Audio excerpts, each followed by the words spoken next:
चलो मैं आपसे एक क्वेश्चन से शुरुआत करता हूँ। आपसे पूछता हूँ कि आजकल सबसे ज़्यादा ट्रेंडिंग क्या चल रहा है न्यूज़ में? हाँ, इज़राइल और पैलेस्तीन, हमास। जो जूस होते हैं, क्योंकि मैं इज़राइल में बहुत टाइम गुजारा है मैंने, तो वो ह को ख बोलते हैं, हमास बोलेंगे। आप इंग्लिश में उनके इंटरव्यू सुनेंगे ना इज़राइलियों के, हमास बोलते हैं वो। वो ह नहीं बोल सकते वो लोग। तो आजकल और उससे पहले क्या चल रहा था जिसके बारे में अब कोई बात नहीं कर रहा? रशिया का, यूक्रेन का, अब कोई बात नहीं कर रहा उसके बारे में। अब लोगों को नया मसाला मिल गया, लोगों को अब लोग उसके अंदर बिज़ी हो गए। पहले रशिया यूक्रेन में लगे हुए थे लाइव टेलीकास्ट, और जर्नलिस्ट मर रहे थे टेलीकास्ट करने में। एक वीडियो मैंने देखा, उसमें एक वो लड़की थी, वो लाइव टेलीकास्ट कर रही थी, उसके पीछे वाली बिल्डिंग पे मिसाइल गिर गई। वो एकदम से कह रही हो बच गई मैं। थोड़ा सा हल्का सा इधर होता तो हो गया था काम उसका। मरे भी जर्नलिस्ट। तो आप क्या कहते हो, कौन सही है कौन गलत है? क्या कहते हो आप? उसने हमला नहीं किया पहले, वो तो डिफेंड कर रहा है अपने आप को।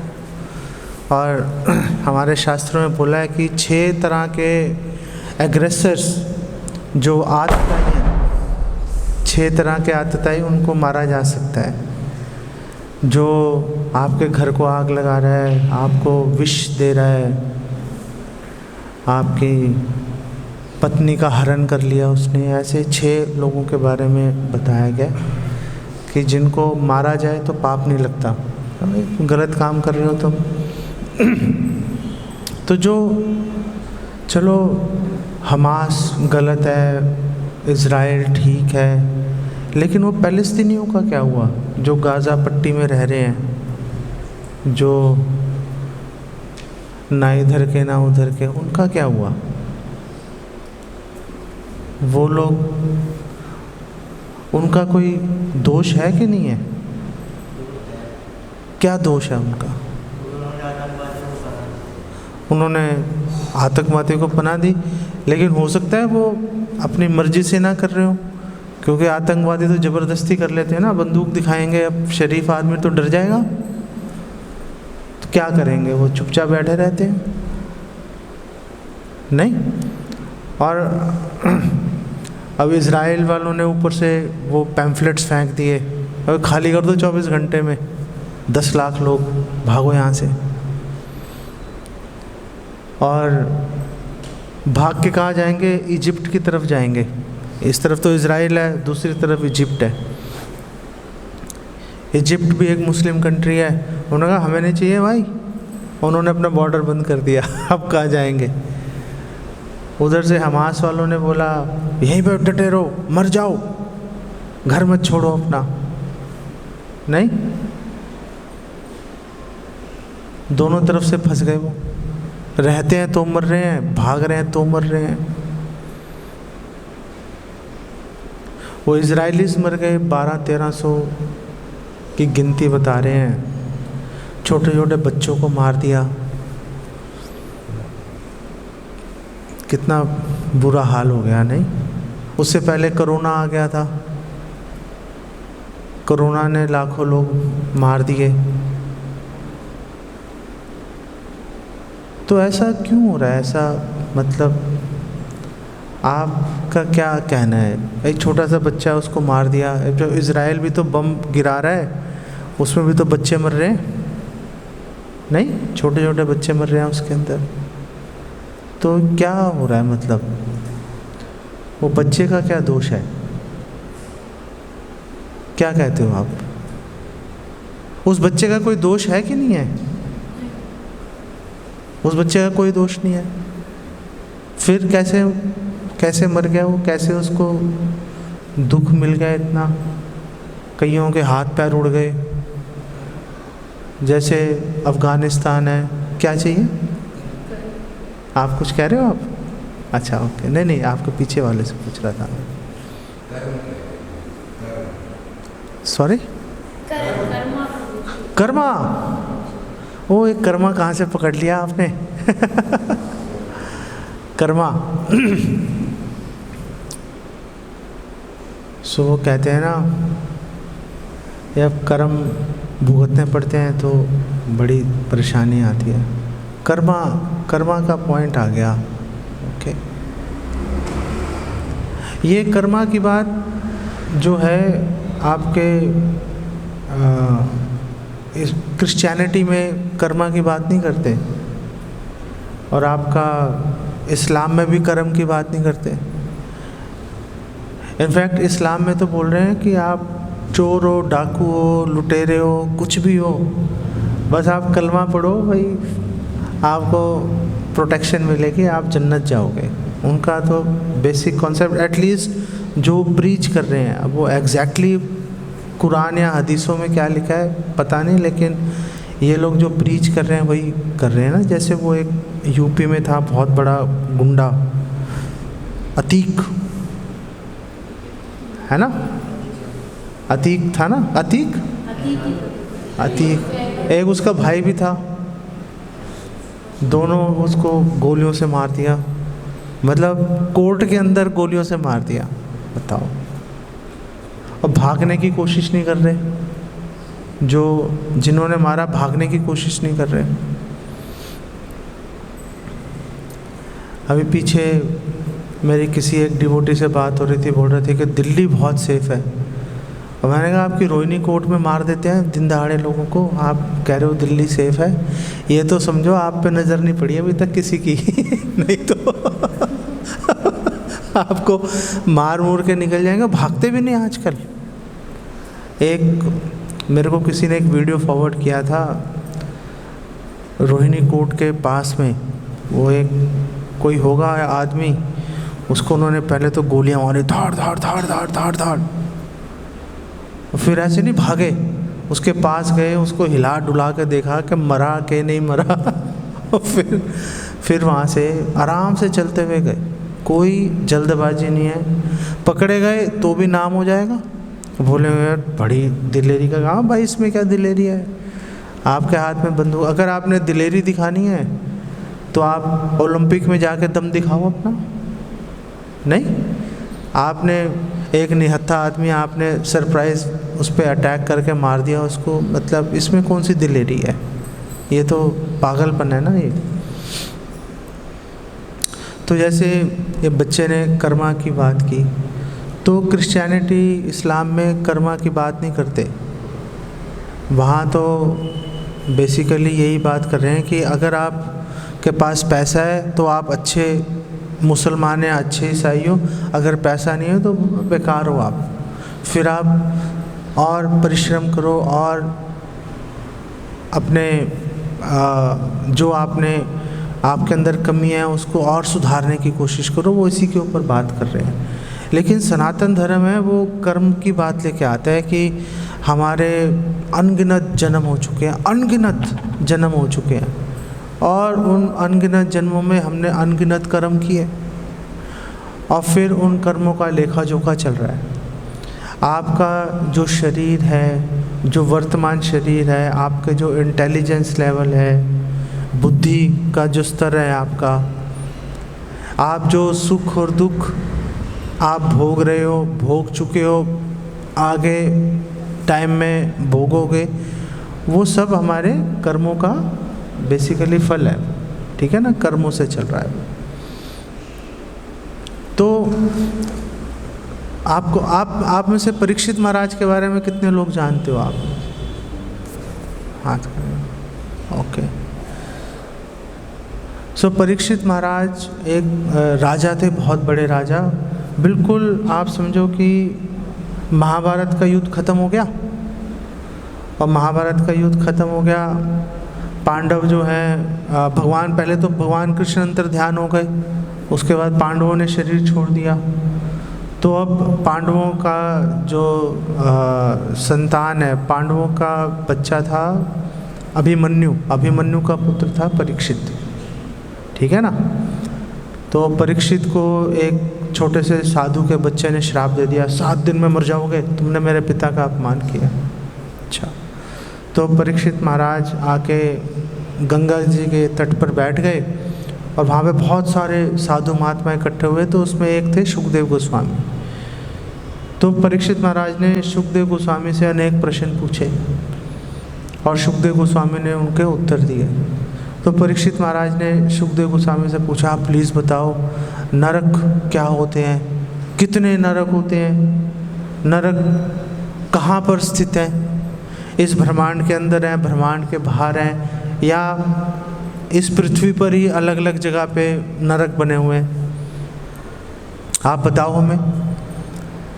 तो सुखदेव गोस्वामी ने उनको बताया कि जो नरक हैं वो पाताल लोक के नीचे हैं। जैसे हम ये पृथ्वी है, पृथ्वी से ऊपर 6 लोक हैं, नीचे 7 लोक हैं, टोटल 14 लोक हो गए।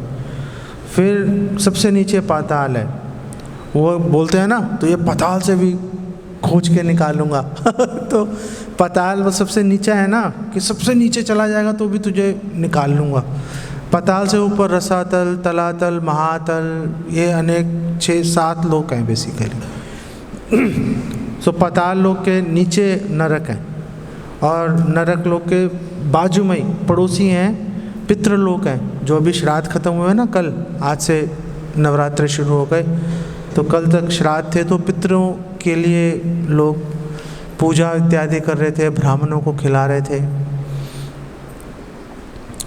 तो मैं जब दिल्ली में रहता था, छोटा सा बच्चा था मैं उस समय, बचपन की बात है, तो हमारे पास में एक मंदिर था, उसमें एक नया ब्राह्मण आया था, पंडित नया आया, बिल्कुल सीकिया था एकदम, बिना एक्सरे के आप उसकी पसलियाँ गिन लोगे, बिना एक्सरे के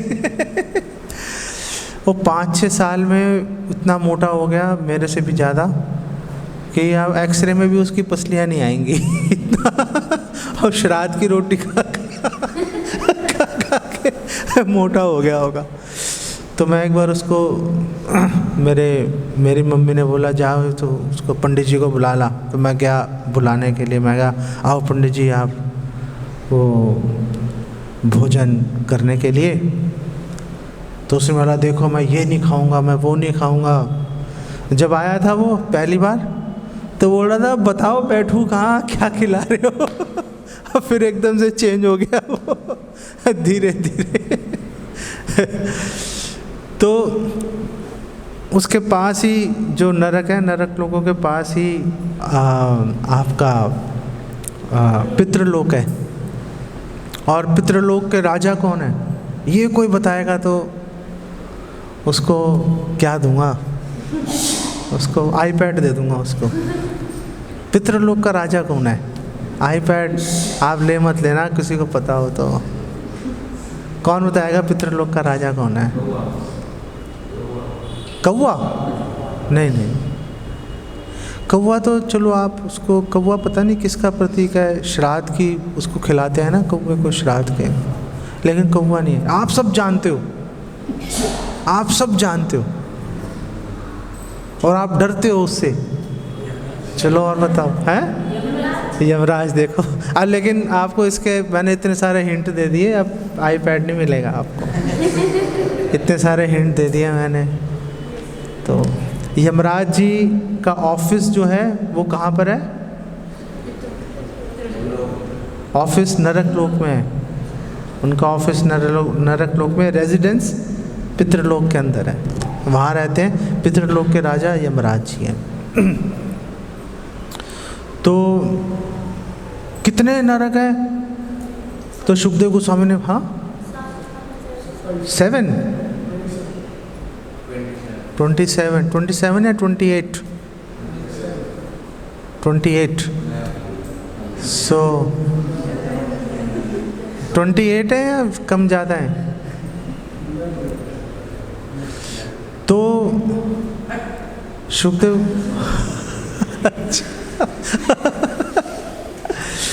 दोस्तों में चल जाता है ऐसे बोलना। जब आप शादी वादी हो जाएगी ना, फिर किसी ने बोला तो दुश्मनी पाल लेते हैं। बचपन के दोस्तों में ऐसे चलता है, बोल देते हैं।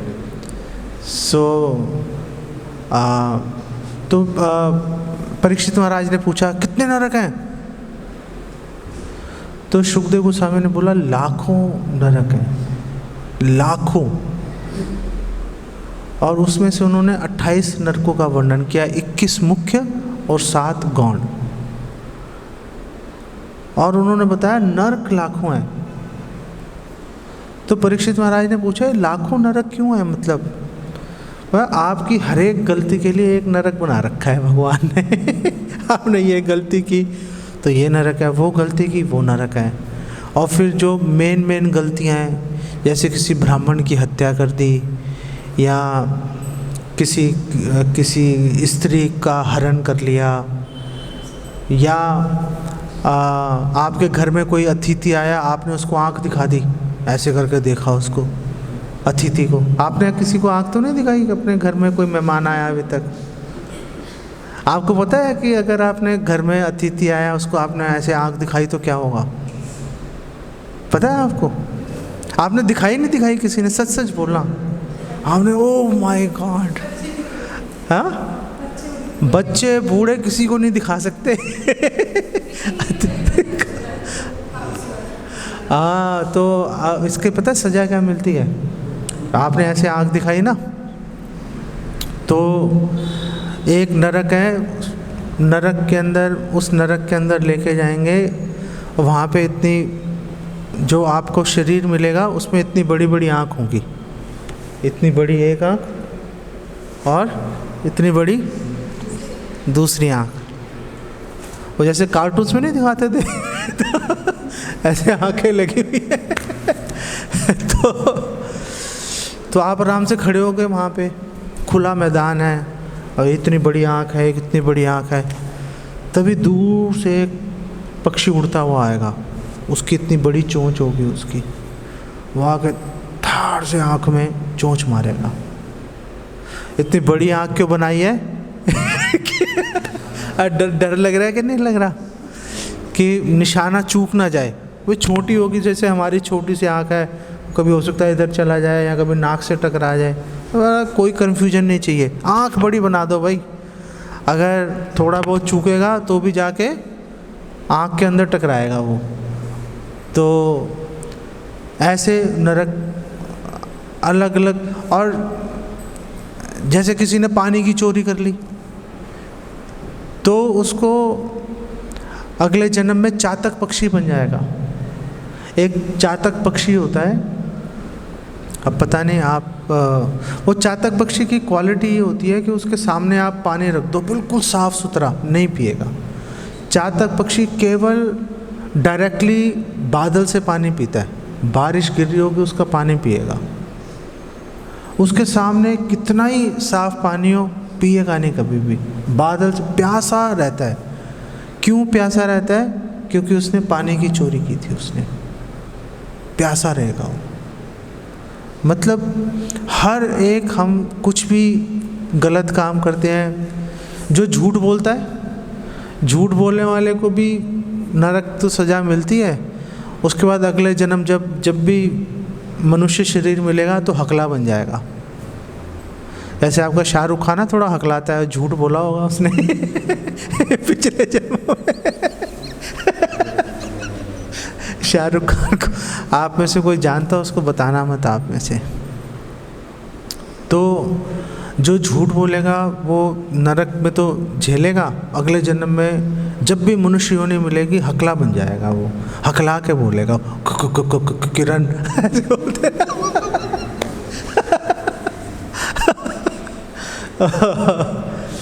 लोग सोचते हैं बहुत कमाल की बात है, लेकिन ये बताता है कि पीछे से पाप चल रहे हैं। तो बहुत सारे पाप बताए कि पकोड़े की तरह तलेंगे। और एक वन ऐसा है कि जहाँ पर जो पेड़ है उसके पत्ते जो हैं, उसके पत्ते तलवार की तरह हैं। तो आप उसमें से निकलोगे, उस वन के अंदर से, भागोगे अगर आप, आपके पीछे यमदूत है, यमदूत कोड़े मार रहे हैं, कोड़े से बचने के लिए भागोगे तो उसके पत्तों से टकराएंगे तो सारा शरीर कट जाता है। ऐसे ऐसे नरकों का वर्णन किया सुखदेव गोस्वामी ने। तो परीक्षित महाराज थोड़े डर गए, घबरा गए। उन्होंने बोला मतलब ये तो बहुत ही दुख की स्थिति है। तो उन्होंने पूछा कि नरक से बचा कैसे जा सकता है? नहीं, अगर उसके गुड़िया के मन में क्वेश्चन होगा, बचूंगी कैसे बड़ी बड़ी आँख वाले से कुछ भी हो जाए। अगर जैसे आपको मैं उदाहरण देता हूँ कि अतिथि को कुछ कह ही नहीं सकते, अतिथि को कुछ नहीं कह सकते। जैसे महाभारत का युद्ध चल रहा था ना, तो महाभारत का युद्ध चल रहा था तो शाम तक चलता था, जब सूरज ढल गया युद्ध बंद हो जाता था। तो अब वो अर्जुन लड़ रहा था भीष्म पितामह से। अब भीष्म पितामह अर्जुन को मारना नहीं चाहते थे, भीष्म पितामह अर्जुन को मारना नहीं चाहते थे, प्रेम था। दुर्योधन ने देखा, दुर्योधन को बड़ा गुस्सा आया। दुर्योधन ने कहा तुम नमक हराम हो, ये वो बड़ी गालियां दी दुर्योधन ने भीष्म पितामह को। तुम मारना ही नहीं चाहते। भीष्म पितामह को गुस्सा आ गया। भीष्म पितामह ने बोला कल मार दूंगा पांचों पांडवों को, पांचों पांडवों को कल मार दूंगा, बात खत्म हो जाएगी। तो भीष्म पितामह ने 5 तीर बनाए और 5 तीर बनाए कि एक एक तीर एक एक पांडव के लिए, कल इनका खेल खत्म है। तो दुर्योधन ने कहा, दुर्योधन मन में सोचा, कहानी मन में सोचा। दुर्योधन ने कहा बुढ़ा बाबा है, अभी बोल रहा है कि मार दूंगा, अभी थोड़ी देर में मन में दया आ जाएगी तो हो सकता है बाण ही ना तोड़ दे ये। अब ये बाण बने उसके लिए है तो बस संभाल के रखना चाहिए। तो दुर्योधन ने कहा ओ बहुत अच्छा, बहुत अच्छा, बहुत आपने बहुत कमाल के बाण बनाए हैं, लाइए मैं इसको संभाल के रख लेता हूँ। कि कहीं दुर्योधन को ये टेंशन थी कि चुरा ना ले कोई आके, कोई मतलब इनका मन ना बदल जाए, तो आप मुझे दे दीजिए, मैं संभाल कर रख लेता हूँ, कल सुबह सुबह आपको युद्ध के टाइम पकड़ा दूंगा। भीष्म पितामह ने कहा चलो ठीक है ले जाओ, और ले गए। दुर्योधन लेके अपने शिविर में आ गया। और शाम के टाइम दुर्योधन के शिविर में कौन आ गया? शकुनी तो साथ ही रहना था उसने कहाँ जाना था। जब तक सबको मरवा नहीं दिया तब तक शकुनी का मन शांत नहीं हुआ। कौन आ गया? हाँ,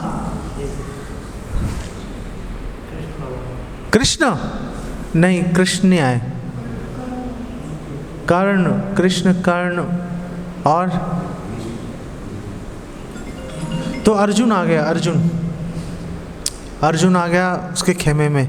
भगवान कृष्ण ने अर्जुन को बता दिया कि भाई वो 5 बाण तैयार रखे हुए हैं वहाँ पे, दुर्योधन के पास रखे हैं, अब मरोगे तुम लोग कल तो क्या करूं? तुम अतिथि बन के चले जाओ दुर्योधन के पास। तो अर्जुन अतिथि बन के दुर्योधन के पास चला गया। तो दुर्योधन ने बोला क्या चाहिए? तो पूरा राज्य चाहिए, तुम अतिथि बन के आए हो, पूरा राज्य चाहिए, अभी बोलो अभी देता हूँ। अर्जुन ने बोला वो तो चलो हम ले ही लेंगे वो तो हम ले लेंगे, आपने अगर कुछ देना है तो 5 आपके पास बाण रखे हैं वो दे दीजिए। और दुर्योधन ने दे दिए, दुर्योधन ने वो बाण दिए, क्योंकि अतिथि को आप आंख नहीं दिखा सकते, अतिथि को आप मना नहीं कर सकते किसी चीज़ के लिए। अतिथि आ गए, आपका घर तोड़ फोड़ के बराबर कर दिया बच्चों ने, कर दिया तो कर दिया भाई, आप अतिथि को आंख नहीं दिखा सकते बेसिकली, सीधी सी बात है, ठीक है ना। आपको मैं एग्जाम्पल के साथ बता रहा हूँ कितना इम्पोर्टेंट है ये बात, कि दुर्योधन को पता है ये मैं बाण नहीं दे रहा, मैंने महाभारत का युद्ध पकड़ा दिया इसको, क्योंकि कल ये मर जाते 5 के 5। और भीष्म पितामह ने सोच लिया कि मार दूंगा तो बच नहीं सकते बेसिकली, लेकिन फिर भी जो है वो 9:15 कैसे हो गए इतनी जल्दी से। फिर भी दुर्योधन ने वो दे दिए कि आप प्लीज़ मारिएगा। आप अर्जुन ने मांगे और दुर्योधन ने मना नहीं कर सकते। ये अतिथि का महत्व है। तो विचलित हो गए परीक्षित महाराज ने बोला कि इसका इलाज क्या है? तो शुकदेव गोस्वामी ने बोला इसका इलाज है प्रायश्चित कर लो। आप मरने से पहले प्रायश्चित कर लोगे पापों का तो आपको नरक नहीं जाना पड़ेगा, आपको नरक में नहीं जाना पड़ेगा। तो परीक्षित आपको क्या लगता है, बात लॉजिकल है कि नहीं है? भाई हमने कुछ गलत किया, प्रायश्चित किया, जैसे हमने स्कूल में शरारत की, टीचर ने थप्पड़ थप्पड़ मार दिया। आजकल तो नहीं मारते, पहले तो मारते थे। हमने तो बहुत फुट्टे खाए हैं अपने हाथ पे, आप लोग तो नहीं। आप में से खाई है किसी ने मार? ओ मार खाई है? हाँ अच्छा है। मार आज तो केस कर दो तुम। आजकल तो कोई टीचर, अच्छा हमें जब मार पड़ी पहले शुरू में 2-3 बार जब मार पड़ी ना हमें, तो मैं घर गया, मैंने अपने फादर को बोला ओ बड़ा मारा। तो उन्होंने ऊपर से मुझे 2 थप्पड़ और लगाए मेरे डैडी ने। मैंने कहा, मैं तो इस तलाश में आया था कि भाई पुचकारेंगे, उन्होंने 2 थप्पड़ और लगाए कि तेरी गलती होगी। आजकल नहीं बोलते, आजकल के पेरेंट्स तो बोलते हैं दिखा कौन है, मैं देखता हूँ। और फिर मेरे फादर अगले दिन गए स्कूल और बोला इसको जो है आप कम मारते हो, इसको और 2 थप्पड़ फालतू लगाया करो इसको ये इसने तंग कर रखा है मेरे को। और मैंने कहा ये अच्छी बात है। ये एक बार मैं सीए का एग्ज़ाम दे रहा था, तो जिस स्कूल में सेंटर पड़ा उसमें मेरे फादर ट्रस्टी थे, उसके पहाड़गंज में स्कूल था। सीए का पेपर बहुत टफ होता है। तो मैंने अपने फादर को बोला, मैंने कहा भी थोड़ा बात कर लेना, आप तो सब जानते हैं आपको, तो ज़रा बोल देना कि भाई है कुछ थोड़ा नकल वकल कर रहा हो तो मतलब इग्नोर कर दें।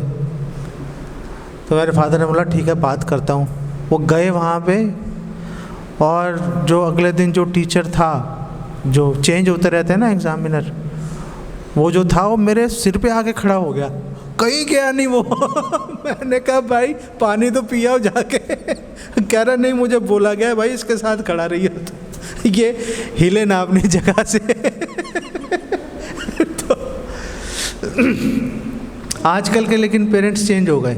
आजकल तो पेरेंट्स जो हैं बच्चों को काफ़ी बढ़ावा देते हैं, उनकी गलत बात सह लेते हैं, लेकिन बच्चों को डांटते रहना चाहिए। उनको जब तक बड़े ना हो जाए कम से कम डांटते, आपकी एज जैसे ये गुड़िया की एज तक तो डांटते रहना चाहिए। उसके बाद थोड़े 15-1 साल का बच्चा हो गया फिर तो मित्रवत व्यवहार करते हैं, लेकिन बच्चों के मन में डर रहना चाहिए शुरू के अंदर, है ना। तो क्या कहाँ तक क्यों पहुँचा यहाँ पर मैं भूल गया। तो प्रायश्चित की बात हो रही थी ना, प्रायश्चित की कि वो पहले मारा पीटा, घर वालों ने थोड़ा सा सज़ा दे दी तो प्रायश्चित सा हो गया, हिसाब बात ख़त्म हो जाती थी। लेकिन अब तो कोई ये वाला काम भी नहीं कर रहा, अब तो कोई प्रायश्चित की बात नहीं, चलो हो गया करके बात ख़त्म कर देते हैं। नहीं, प्रायश्चित करना चाहिए, प्रायश्चित नहीं करेंगे तो भुगतना पड़ेगा उसका फल। लेकिन परीक्षित महाराज ने बोला कि मुझे आपका आंसर सुन के सेटिस्फेक्शन नहीं हुई। आपका जो आंसर है कि प्रायश्चित कर लो, मुझे सेटिस्फेक्शन नहीं हुई। तो शुकदेव गोस्वामी ने बोला अरे भाई तुम्हें क्यों सेटिस्फेक्शन नहीं हुई, क्या प्रॉब्लम है? तो परीक्षित महाराज ने बोला देखो पहली बात यह है कि हमें तो कई बार पता ही नहीं चलता हमने कि कोई पाप किया कि नहीं किया।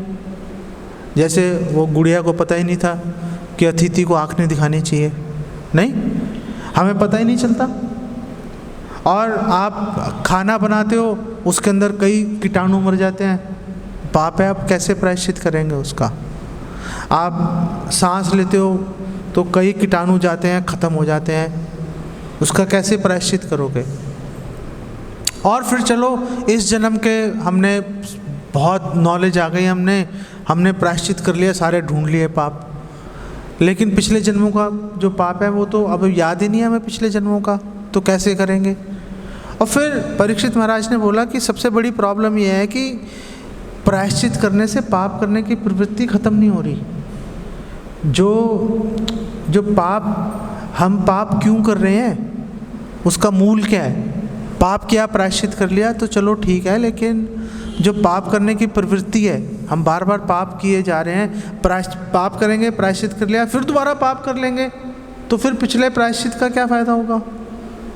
तो शुकदेव गोस्वामी ने बोला बात तुम्हारी ठीक है, बात तुम्हारी ठीक है कि केवल प्रायश्चित करने से लाभ नहीं मिलता।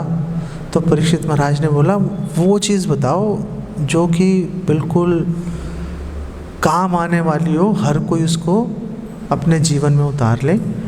तो फिर शुकदेव गोस्वामी ने बोला कि आप हर व्यक्ति को भगवान की भक्ति में जुड़ना चाहिए, भगवान का नाम लेना चाहिए।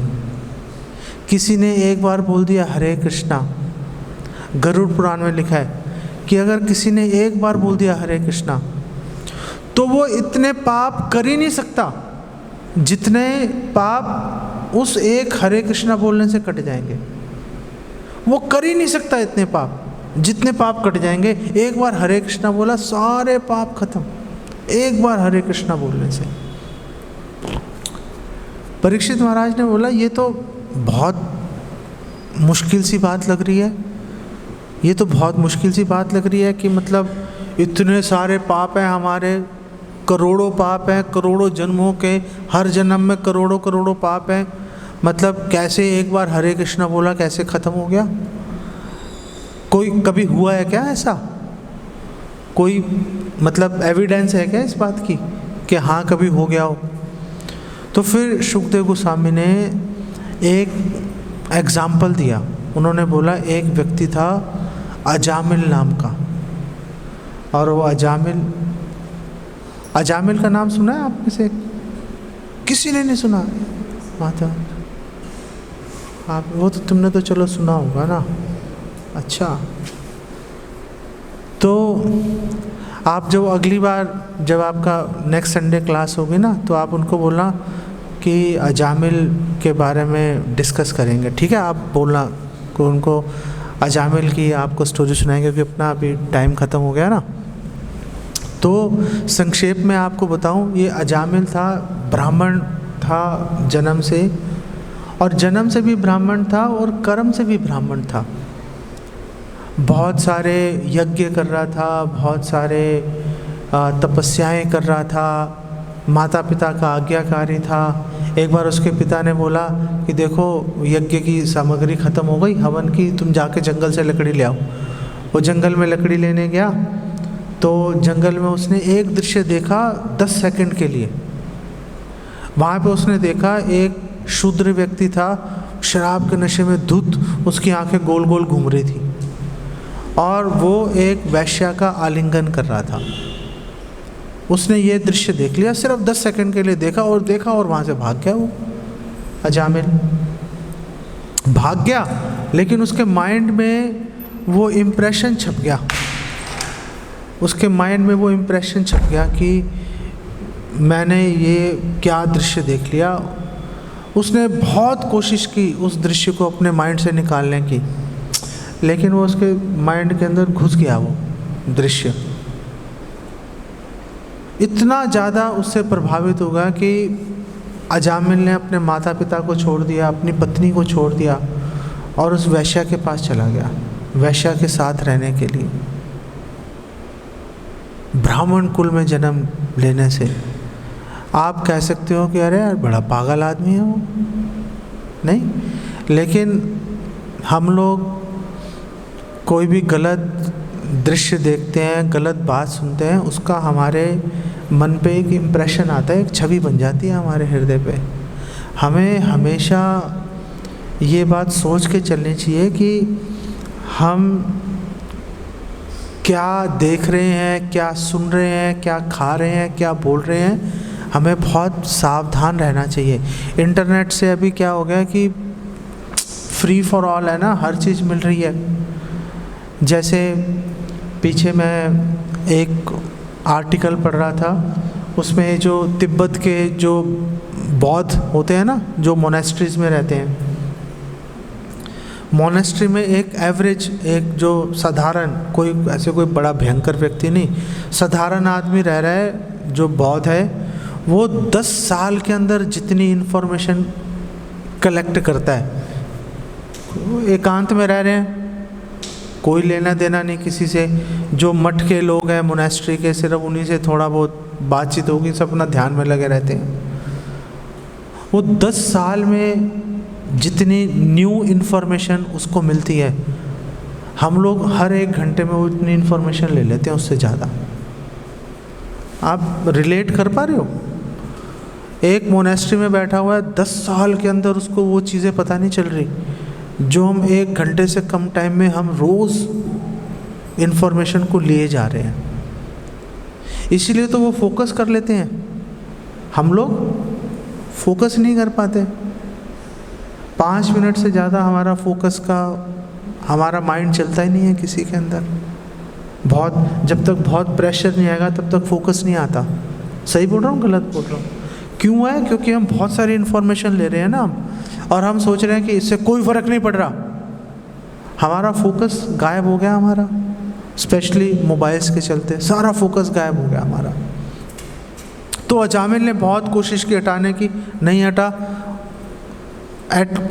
लास्ट में जाके उस वैश्या के पैरों में गिर गया कि मुझे अपने साथ रहने दो, वो दृश्य मैं भुला नहीं पा रहा। वैश्या ने कहा रहते रहो।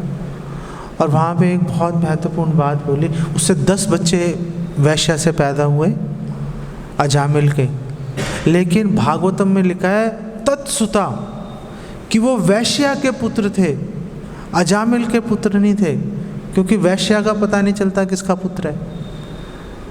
तो ये नहीं बोला कि वो अजामिल के 10 पुत्र थे, उसमें लिखा कि वो वैश्या के 10 पुत्र थे। लेकिन अजामिल उनको अपने पुत्र समझ के पाले जा रहा है 10 को। तो सबसे छोटा पुत्र था, उसका नाम अजामिल ने नारायण रख दिया। और छोटा सा बच्चा था, खुदा नारायण इधर आओ, नारायण खा लो, नारायण सो जाओ, नारायण पानी पी लो, नारायण उधर मत जाना, बार बार बोल रहा था नारायण। और फिर 88 साल का हो गया, मरने का टाइम आ गया, यमदूत आ गए सामने।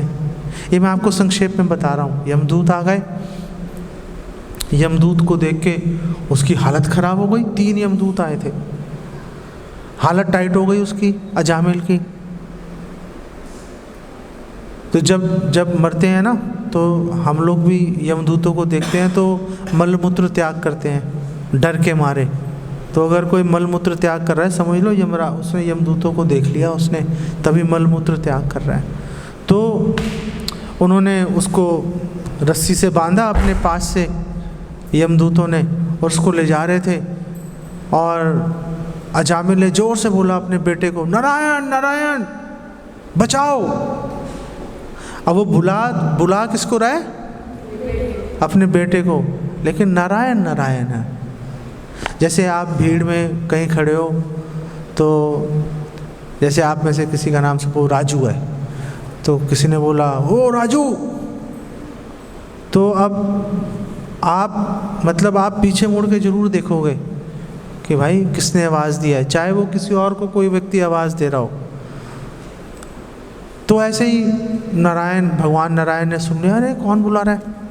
उन्होंने देखा ये अजामिल बुला रहा है, नारायण बचाओ। तो उन्होंने कहा ठीक है, तुमने बुलाया तो बचा लेता हूँ। तो उन्होंने विष्णुदूत भेजे, और विष्णुदूतों ने यमदूतों को भगा दिया वहाँ से, और उसकी अजामिल की रक्षा कर ली। इसके अंदर इतनी सारी बातें हैं कि 10 दिन तक इसके ऊपर लगातार बात की जा सकती है। मैंने आपको संक्षेप में बता दिया। अब आप जो भी स्पीकर आएगा आप उसको पकड़ लेना, उसको बोलना भाई जामिल के बारे में बताओ ज़रा हमें डिटेल में। अपने आप पढ़ के आएगा, बताएगा जामिल के बारे में आपको। तो शुकदेव गोस्वामी ने बोला, देखो उसने एक बार बोला नारायण बचाओ, नारायण आए और उन्होंने सारे उसके जो अजामिल के जितने भी उसने पाप किए सारे पाप खत्म कर दिए और उसको यमदूतों से बचा लिया। तो शुकदेव गोस्वामी ने बोला ये प्रमाण है, ये प्रमाण है। तो पहली बात क्या है, पहली बात यह है हमें थोड़ा सा डर लगना चाहिए, हमें थोड़ा डर लगना चाहिए कि हमने बहुत पाप कर चुके हैं हम, और आगे भी जाने अनजाने पाप हम करते रहेंगे। सोसाइटी ऐसी है, सिस्टम ऐसा चल रहा है कि पाप से बच नहीं सकते। तो अब प्रायश्चित करने बैठेंगे तो सब चीज़ें छोड़नी पड़ेंगी, पढ़ाई छूट जाएगी, जॉब छूट जाएगी, लोग बोलेंगे पागल हो गया, भगाओ इसको, ये प्रायश्चित के पीछे चल रहा है, पता नहीं क्या हो गया। प्रायश्चित प्रैक्टिकल नहीं है करना। अगर बेस्ट प्रायश्चित क्या है, शुकदेव गोस्वामी ने बोला बेस्ट प्रायश्चित है भगवान का नाम लो। भगवान का नाम लोगे आप सारे पापों से बचे रहोगे, सारे पापों से बचे रहोगे। आपको प्रायश्चित करने के लिए अलग से आपको प्रयास करने की आवश्यकता नहीं पड़ेगी। ठीक है, यहाँ पे इसको हम स्टॉप करते हैं, 9:30 हो गए। आप लोग कुछ क्वेश्चन पूछना चाहो तो आप क्वेश्चन पूछ सकते हो। ओके, देखो वैसे तो शुकदेव गोस्वामी कह रहे हैं कि मन, वाणी, वपु तीनों से अगर आपने गलत सोच लिया तो भुगतना पड़ेगा। लेकिन कलयुग में क्योंकि हमारा मन पे कंट्रोल नहीं है ना, तो इसलिए कलयुग में आपके मन के अंदर कोई विचार आ गया, गलत विचार, तो उसका आपको परिणाम भुगतना नहीं पड़ता। लेकिन अगर आपने उस विचार के ऊपर मनन किया, आपके मन में विचार आया बिजली की तरह कौंधा, बात खत्म हो गई। लेकिन अब आपने उसको दही की तरह मथना शुरू कर दिया अपने मन के अंदर, तो प्रॉब्लम खड़ी हो जाएगी। आया चला गया, कोई परेशानी नहीं है। ठीक है, लेकिन घर में गेस्ट आ जाए तो मतलब समझ लो सर्वस्व न्यौछावर करने के लिए तैयार रहना चाहिए। विश्वामित्र आए थे, महाराज दशरथ ने अपने प्राणों से प्रिय भगवान राम उनको सौंप दिए थे। मना नहीं कर सकते, मना नहीं कर सकते। अतिथि को कभी किसी भी दशा में कुछ उल्टा सीधा या कुछ नहीं कह सकते। ऐसी ये तो बहुत छोटी सी बात है, तो ऐसे एग्जाम्पल पता नहीं कैसे हम इस एग्जाम्पल में फंस गए हम, लेकिन ऐसी बहुत सारी छोटी छोटी बातें हैं जिसका हमें ध्यान रखना ही चाहिए हमें। ओके, कोई ऐसी चिंता का विषय नहीं है। फिर आप लोग अगर हरे कृष्णा कीर्तन कर रहे हो, जप कर रहे हो, तो लेकिन ये भी नहीं सोचना चाहिए कि हम तो हरे कृष्णा कर रहे हैं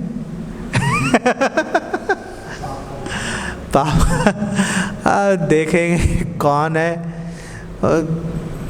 लड़ाइयाँ करके हर चीज़ करके फिर शाम को बोल दिया हरे कृष्णा, सारे पाप खत्म हो गए। तो हमारे शास्त्रों में बोला है ऐसा सोचना भी पाप है, ऐसा सोचना भी पाप है। ये एक अलग पाप है कि हमने नाम के बल पे पाप किया। नाम के बल पे पाप जो है वो बहुत ही खराब स्थिति होती है, वो काफ़ी ख़राब स्थिति होती है। ठीक है, तो जनरली स्पीकिंग आप लोग भक्ति में जुड़ो अच्छे से, हरे कृष्णा। ये आपको समझ लो जैसे हिमालय पर्वत पर चढ़ाई है, तो ये आपको पहली सीढ़ी के बारे में बताया है। ये सिर्फ पहली सीढ़ी है, आगे इतनी जानकारी, इतनी इन्फॉर्मेशन, इतनी नॉलेज अवेलेबल है कि आप सोच नहीं सकते, इतनी नॉलेज अवेलेबल है। लेकिन वो नॉलेज मिलेगी कैसे? जब आप साथ में जुड़े रहोगे। आप पहले तो आपको भी पूछना पड़ेगा ना, आप सामने जैसे परीक्षित महाराज ने पूछा तो शुकदेव गोस्वामी ने बताया, और फिर कई बार जो गुरु होते हैं कई बार पहली बार में राइट आंसर देते भी नहीं। जैसे परीक्षित महाराज ने पूछा कैसे बचेंगे नरक से, तो शुकदेव गोस्वामी ने बोला प्रायश्चित से। ये एक्यूरेट आंसर नहीं है, लेकिन गुरु भी चेक करते हैं ना कि भाई सामने वाले में कितनी ताकत है समझने की। अगर सामने वाला सुन नहीं रहा, उसको कोई इंटरेस्ट ही नहीं आ रहा, या उसकी इतनी कैपेबिलिटी नहीं है, क्षमता नहीं है कि वो मतलब क्रॉस क्वेश्चनिंग कर ले। क्रॉस क्वेश्चनिंग करना इतना इम्पॉर्टेंट है, उसी से जो क्रक्स है ना बात का, जो सार है, रस है, उससे निकल के आता है। इसीलिए ढेर सारे क्वेश्चन पूछने चाहिए। ओके, अजामिल ने एक बार भगवान का नाम लिया था, हम तो रोज़ ले रहे हैं, तो क्या हम भी भगवत धाम चले जाएंगे? पहली बात है कि अजामिल भगवत धाम गया नहीं था। उस समय हुआ क्या था कि यमदूत आए पकड़ने के लिए, और अजामिल ने बोला नारायण बचाओ, तो विष्णुदूत आ गए और विष्णुदूतों ने यमदूतों को भगा दिया। लेकिन विष्णुदूत अजामिल को अपने साथ वैकुंठ नहीं लेके गए, उन्होंने छोड़ दिया वहाँ पे। भैया तूने कहा था बचाओ, हमने तेरे को बचा दिया, हमारा काम ख़त्म हुआ, चले गए वो। तो फिर अजामिल वहाँ से हरिद्वार गया और वहाँ पे उसने जब तक जिंदा रहा भगवान का नाम लेता रहा, और फिर अंततः भगवान के धाम चला गया।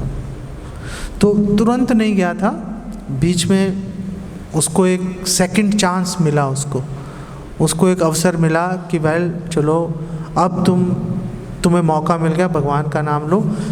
क्या हम लोग रोज़ भगवान का नाम ले रहे हैं, क्या हम भगवत धाम चले जाएंगे? हाँ, हम लोगों का भगवत धाम जाना निश्चित है 101%। लेकिन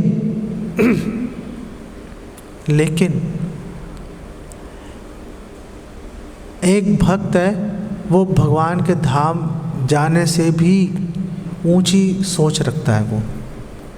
अब वो ऊंची सोच क्या रखता है उसको बताने के लिए भी टाइम चाहिए, और अभी आप लोग अप्रिशिएट भी नहीं कर पाओगे शायद। तो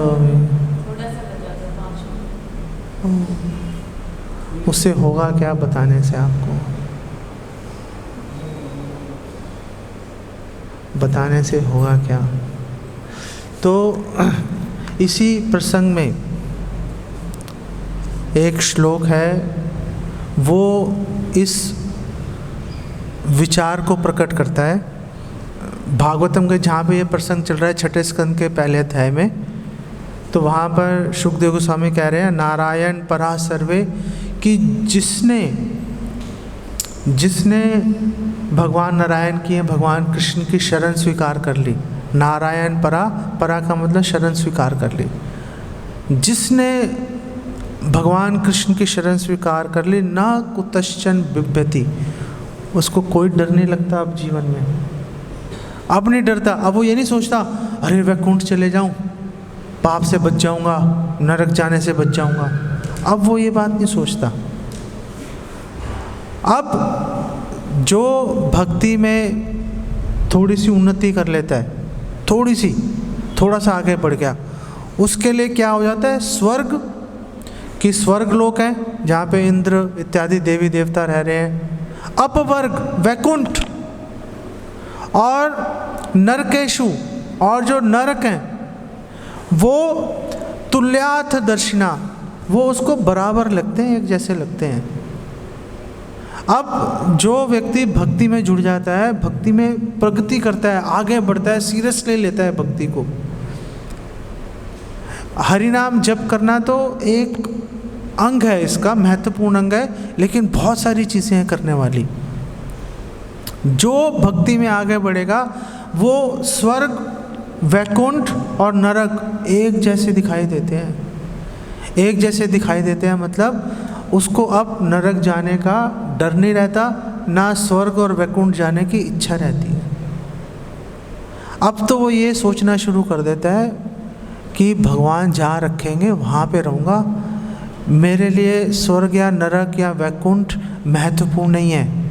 महत्वपूर्ण है भगवान की सेवा का मौका मिल रहा है कि नहीं मिल रहा। अब जो भक्त है वो भगवत धाम के बारे में नहीं सोचता, वो भगवान की सर्विस के बारे में, भगवान की सेवा कैसे करूं उसके बारे में सोचता है फिर वो। अब ये बात समझ पाना थोड़ा सा मुश्किल सी बात है। ओके, चलो अच्छी बात है।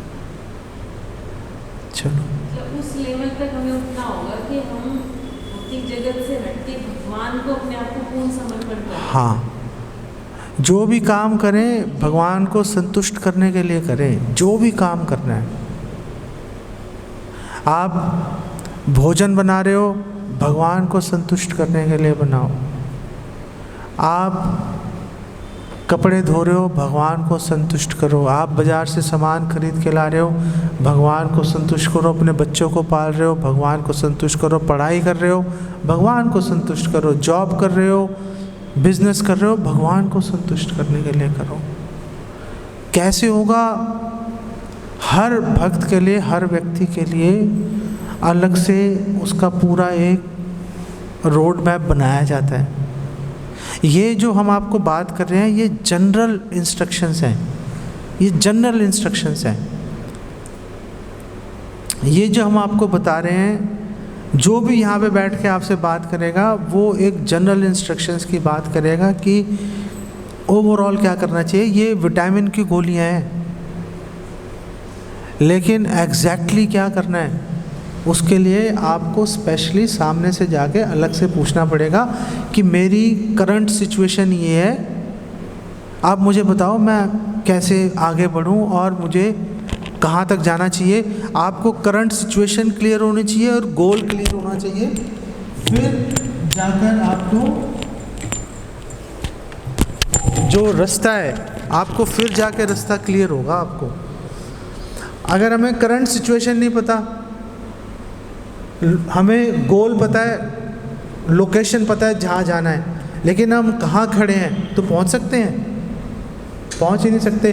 जीपीएस में दोनों चीज़ें चाहिए होती हैं ना, कि मैं कहाँ पर हूँ और जाना कहाँ है, तभी तो जीपीएस रूट निकालता है कि नहीं? तो आपको पहले हर एक भक्त को, हर एक व्यक्ति को पहले अपनी करंट सिचुएशन को इवैल्यूएट करना पड़ेगा। मेरी करंट सिचुएशन क्या है, और गोल के बारे में क्लैरिटी लानी पड़ेगी। धीरे धीरे आएगी वो क्लैरिटी जब आप बार बार सुनते रहोगे, पूछोगे, प्रोब करोगे, जिज्ञासा करोगे और ज़्यादा डीप में जाने की कोशिश करोगे। तो जब आपकी करंट सिचुएशन गोल क्लियर होगा फिर रोड मैप बनता है। तो ये जो लेक्चर्स हैं ये तो एक आपको जीपीएस यूज़ करने के लिए आपको इंस्पायर कर रहे हैं, प्रेरित कर रहे हैं आपको। मज़ा तब आना शुरू होता है जब आप सामने से जाके अलग से पूछोगे कि आप बताओ मुझे क्या करना चाहिए, मेरी ये सिचुएशन है। तब असली खेल शुरू होता है, जो सच्चाई है। ठीक है? मैं इसीलिए ये बात बोलना नहीं चाह रहा था, आपने ज़बरदस्ती बुलवाई ये बात मेरे से। चल, हाँ,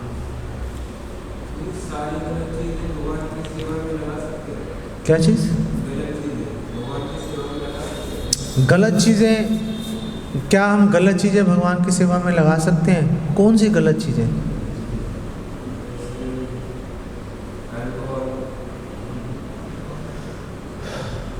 क्या हम अल्कोहल भगवान की सेवा में लगा सकते हैं? शराब हम भगवान की सेवा में लगा सकते हैं, उससे बच के रहने में।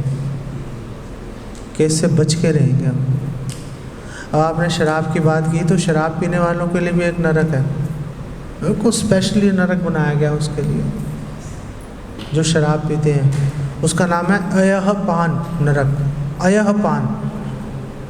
उसमें जो शराबी आदमी है उसको लेके जाएंगे वहाँ पर, क्योंकि उसको शराब पीने का शौक़ है उसको, तो उसको लेके जाएंगे अयहपान नामक नरक में। वहाँ पे 3 यमदूत वहाँ पे भी खड़े होंगे, 3।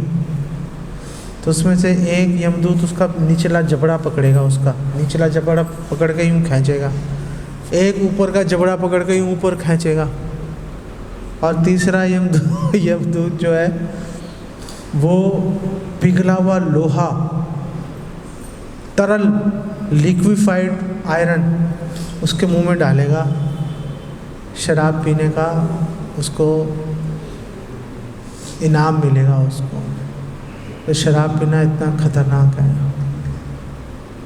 तो हम गलत चीज़ों में जब हम बात करते हैं ना, तो हम गलत चीज़ों में बात कर सकते हैं। ईर्ष्या जैसे है, हाँ, जैसे ईर्ष्या है, झूठ बोलना है, ये इस तरह की गलत चीज़ें। जैसे व्यभिचार है, 4 पाप है कि द्यूतम पानम स्त्रिया सूना, ये 4 पाप है कि जुआ खेलना, शराब पीना, व्यभिचार करना, स्त्रियाँ व्यभिचार करना, सूना का मतलब मांस खाना। ये 4 पाप ऐसे हैं, इनमें अधर्म खुद ही रह रहा है। इसके अंदर अधर्म खुद रह रहा है, उसका निवास ही है इन चारों में। इनसे तो हमेशा बच के रहना चाहिए। इसके अलावा इस संसार में मतलब कोई भी गलत चीज़ें हैं, या तो आप भगवान की सेवा में लगा सकते हो या उनसे बचकर भगवान की सेवा कर सकते हो। भगवान से संबंध बनाकर हर वस्तु को भगवान से संबंध बनाकर देखा जा सकता है। ओके, लेकिन ये 4 चीज़ें ऐसी हैं, इसके अंदर अधर्म खुद रह ही रहा है पर्सनली, इसलिए उससे बच के रहना चाहिए। ये काम करेंगे तो बहुत प्रॉब्लम है उसका। ओके, देखो भक्ति में जुड़ने के 2 ही कारण होते हैं, कोई तीसरा कारण नहीं होता। पहला कारण होता है भक्ति में जुड़ने का कि आप पीछे से फेथ को, श्रद्धा को कैरी कर रहे हो। आप पीछे से कैरी कर रहे हो उसको पिछले जन्मों से। तो जब आप कैरी करते चले आ रहे हो तो इस जन्म में जैसे ही मौका मिलेगा सामने आपका वो ब्लॉसम हो जाएगा, फ्लावर श्रद्धा का एकदम से काम में आना शुरू हो जाएगा। जैसे मुझे एक बार किसी ने बोला, एक भक्त ने बोला कि देखो तुम्हारे साथ ये प्रॉब्लम है। एक बार बोला, मैंने पकड़ ली बात, जल्दी आ गए तो यहाँ पहुँच गए। एक तो वो रीज़न है। दूसरा कारण क्या हो सकता है भक्ति में जुड़ने के लिए या पाप से बचने के लिए, कि जिस पे उस व्यक्ति का फेथ है वो उसको बोले कि मेरे लिए कर दो ऐसे। आपको किसी पे फेथ नहीं है, मेरे से तो रिलेशनशिप है ना, मुझे अच्छा लगेगा कि आप भगवान का नाम लो, मुझे अच्छा लगेगा, या आप शराब नहीं पियो, मुझे अच्छा लगेगा, तो व्यक्ति वो काम करेगा। आप शास्त्रों का हवाला दोगे किसी व्यक्ति को जिसको शास्त्रों में विश्वास ही नहीं है, बोले है बेकार है, हटाओ इसको, ये तो कोई बात ही नहीं है। सही बोल रहा हूँ, गलत बोल रहा हूँ? सिर्फ ये 2 कारणों से कोई आएगा, नहीं तो पॉसिबल नहीं है। इसीलिए हमारे शास्त्रों में श्रद्धा को बहुत ग्लोरीफाई किया गया है। जिसके पास श्रद्धा है इस संसार का सबसे भाग्यशाली व्यक्ति है, क्योंकि वो नरक जाने से भी बच रहा है और भगवान के धाम जाने के लिए प्रयास भी कर रहा है। जिसके पास श्रद्धा ही नहीं है वो बेचारा कुछ नहीं कर सकता। उसके पास कितना ही पैसा हो, कुछ नहीं कर सकता, उसको नरक जाना पड़ेगा। उसको आप कुछ नहीं कर सकते। सिर्फ आप अपने रिलेशनशिप का आप उसको वास्ता दे के उसको बोल सकते हो कि भाई मेरे लिए कर दो प्लीज़, तो हो सकता है कर देगा, नहीं तो नहीं। लॉजिकल लग रहा है ना आपको आंसर?